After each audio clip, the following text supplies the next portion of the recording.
안녕하십니까. 진짜배기 아쿠아포니스 피쉬 히어로입니다. 오늘은 아쿠아포니스를 하는 과정에서 가장 가치 있는 3가지 물고기 종류에 대해서 알아보는 시간 갖도록 하겠습니다. 자, 아쿠아포니스 하면 보통 아쿠아포니스에서 길러지는 물고기, 그리고 피쉬, 그리고 작물, 플랜트를 같이 길러내서 일타쌍피를 얻을 수 있는 농법이라고 알려져 있습니다. 하지만 실제로 물고기를 길러내는 부분에서 얻어지는 수익은 플랜트, 즉 작물을 길러내는 수익에 비해 10분의 1 내지 20분의 1에 불과한 것이 현실입니다.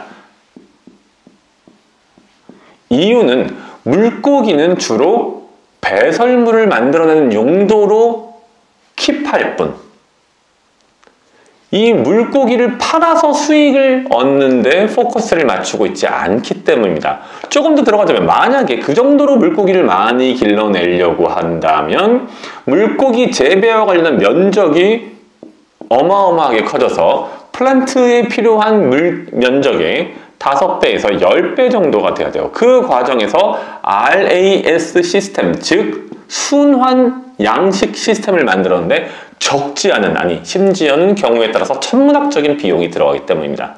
하지만 국내의 경우 RAS와 같은 방식이 must have가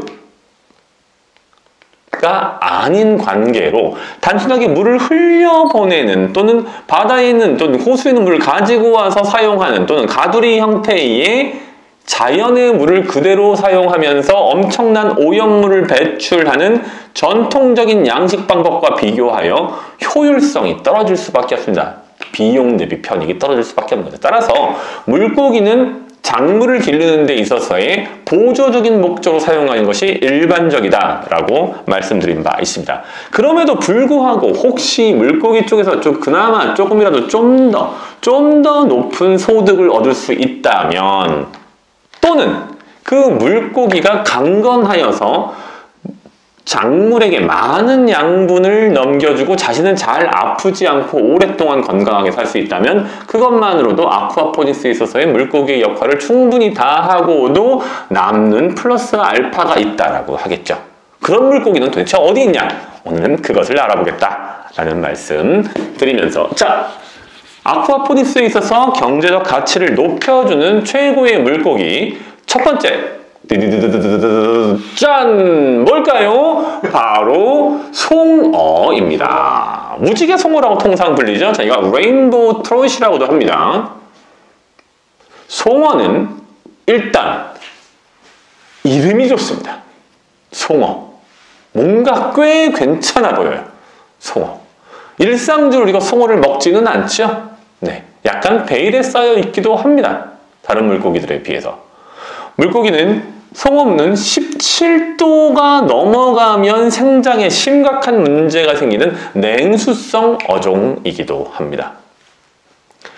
사료 전환비라고 합니다. 1이라고 하는 사료를 먹였을 때 체중이 얼마나 늘어나는지, 송어는 그 사료 전환비가 거의 1대1에 맞먹을 정도로 탁월한 효율성을 보입니다. 맛도 좋습니다. 가격도 심지어 나쁘지 않습니다. 우리가 강원도, 소양호 이런 쪽으로 여행 가게 되면 청평호, 송어회 많이 먹습니다. 해외에서 송어는 물고기를 튀겨서 만드는 다양한 음식, 구워서 만드는 다양한 음식의 재료로 사용됩니다. 횟감도 쓸 수 있습니다. 심지어 튀겨서도 먹고 구워서도 먹고 맛도 좋고 특별히 냄새도 잘 나지 않습니다. 잔가치도 많지 않아서 다루기도 쉽습니다. 꽤 강건합니다. 무엇만 맞추면? 온도만 맞춰주면. 따라서 송어는 아쿠아포니스에 사용될 수 있는 수많은 물고기 중에서 가장 효율이 좋은, 가치가 높은 물고기라고 말씀드리겠습니다. 송어밖에 없나요? 두 번째로는 메기가 있습니다. 메기는 사실은 가격이 매우 쌉니다. 송어의 3분의 1에서 5분의 1 정도밖에 안 될 정도로 매우 저렴합니다. 에이! 그러면 아무런 가치가 없네요. 똑같은 기간 동안에 똑같은 공간에서 똑같은 돈을 들여서 물고기를 길러내는데 그 물고기에서 얻어지는 소출이 5분의 1도 안 된다면 무슨 경제적 가치가 있습니까? 왜 메기가 두 번째에 올라간 건가요? 그 이유는 메기 자체가 가지고 있는 경제적 가치는 그렇게 높지 않습니다. 하지만 메기는 매우 강건합니다. 그렇다 보니 물이 조금 심각한 정도로 오염되는 상황에서도 필터의 능력이 제한되거나 아쿠아포니스 농장주의 역량에 문제가 있거나 또는 일시적으로 어떤 상황이 발생한다 할지라도 메기는 죽지 않고 잘 버틸 수 있는 강인함을 지니고 있습니다. 송어라면 죽어서 전체 시스템이 한 방에 날아갈 수 있는, 나락으로 떨어질 수 있는 상황에서도 메기는 버틸 수 있습니다. 더불어 디커플드 방식이 아닌 커플드 방식의 단순한 시스템에서도 메기는 온도가 높아도 잘 버틸 수 있기 때문에 식물 재배 파트에서 사용되는 물의 온도를 그대로 유지하면서 높은 식물 생장 속도와 메기의 생장 속도 두 가지 목표를 한 번에 이룰 수 있습니다. 그런 맥락에서 송어 그리고 메기 둘 다 가치 있는 아쿠아포니스에서의 소중한 존재들입니다. 자, 먹기만 하나요? 저는 먹기는 싫은데요? 그런 분들을 위해 한 가지 종을 준비했습니다. 바로 비단잉어입니다. 비단잉어는 우리나라에서는 그 정도로 가격이 비싸지는 않다라고 알고 있지만 그럼에도 불구하고 한 마리의 가격이 보통 수십만 원을 호가합니다.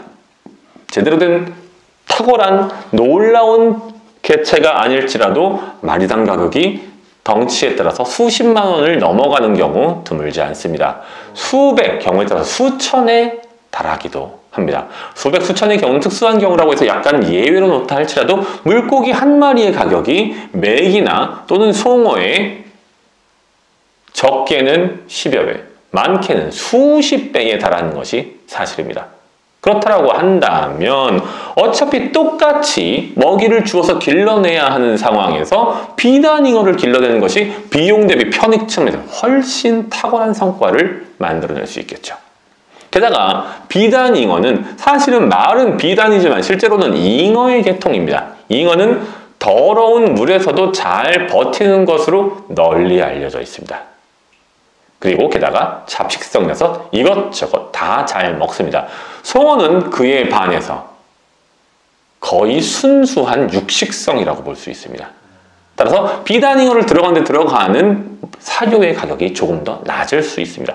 다만 너무 저렴한 사료를 주게 되면 거기서 만들어지는 노폐물의 양이 줄어들어서 아쿠아포니스 시스템 전체를 운영하는 데 필요한 충분한 에너지, 즉 영양염류를 만들어내지 못할 문제도 염두에 두기는 하셔야 합니다. 이것저것 다 치우고 아쿠아포니스에서 물고기를 통해서 최소한의 성과 또는 안정적인 결과를 만들어내는 데 도움이 되는 물고기 3종 알아봤습니다. 송어, 메기, 비단잉어 이 3가지만 기억하십시오. 감사합니다. 아쿠아포니스의 진짜 배기 선두주자 피쉬 히어로입니다.